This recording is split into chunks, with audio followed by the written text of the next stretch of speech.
The first thing we're gonna do is take a selfie. Now with your selfie, you really wanna have it be kind of a close-up. So you don't want it to be too far away, because when we're drawing, then your face might get kind of small, although you could zoom in. Okay, so I'm gonna choose this one because my face is filling up most of the picture. Okay, but like I said, if you wanna zoom in and screenshot it and adjust it, you can, or you can retake your selfie. Also, I don't wanna have my picture going this way. I wanna have it be as big as possible for this. So try to get it going the right direction. This is actually called portrait direction on phones and things, and when you see it this way, it's called landscape. Well, the technology companies use those words from the art world, so we want it portrait. All right, so then I've got this clear plastic film that you're going to lay right on top. You're not going to be able to see it once it's on there, but I cut them to be the right size of your iPad. You're going to lay it right on top of your iPad, okay, and cover your face. Next, I'm going to look through all the permanent markers and make a decision about what color I would like to use for my contour line. That's the line I'm going to trace around my face. I'm going to probably use black, but you are welcome to use a different color. So I'm going to use black, and just like with the other markers that we use in the art room, put the cap on the back. Now this is going to feel really weird. It's going to feel like I'm drawing on my iPad, but I'm not. Now if I touch this, it's still going to move. It still can feel my hands. So I don't want to touch it with my fingers, but I can hold on that white edge around the iPad, okay?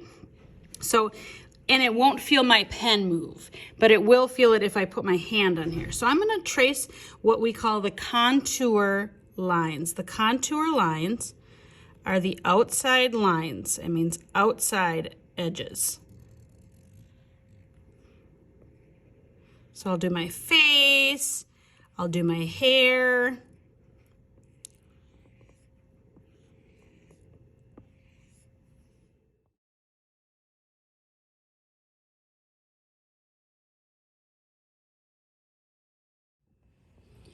So I'm gonna also do the lines that are around like my eyebrows. You can draw the hair of your eyebrows and around your eyes.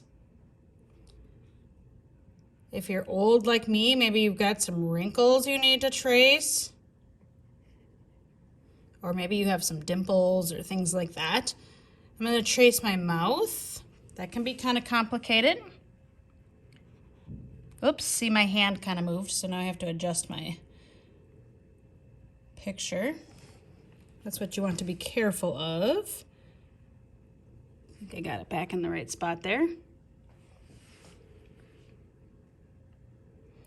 So now I'm a little worried about that. I'm going to be a little bit more careful since I started to move it around to just only touch the outside edge of this.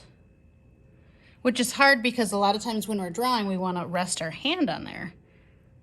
I'm trying to trace my teeth, or if you're using your mask, you can trace the outside of your mask.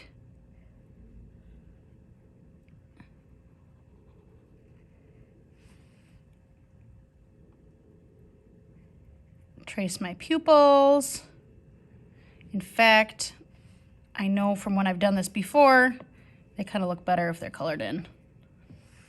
And I'm going to trace my shoulders. See, it moved a little bit. So now I'm going to take that off and see how it looks. Now, you can go back to your picture and fix things if you want to. But it's just a little trickier to line everything up. That wasn't the right one. Okay, so if you feel like, oh, I didn't color in the eyes or I missed something. Now, this isn't an exact of me, even though it's pretty close because I'm tracing a picture of myself. I'm only doing those contour lines, and it might become a little bit more cartoon-like or a little bit more abstract. But we're trying to capture what our portrait would be like, and we're going to do some cool things with it. So at this point, I'm done with the iPad. And I'm going to mostly be working on here. And I'm putting this paper under here so you can see it. I want to show you what I could do if I needed to erase something. I know these are permanent markers, but there is a little artist trick I'm going to share with you. So if there is a little mistake that you want to fix, you can take hand sanitizer, put it a little on a tissue, and get it kind of sop it up however you're going to use it, wherever you need. And then I can come in and I can kind of erase very carefully that thing that I wanted to fix. Okay, so do you see how I was able to erase that line? You might have to rub on it, but you have to be careful because it could sop. If it's too wet, it could drip into everything else, all right? And let it dry completely before you're ready to use marker on it again.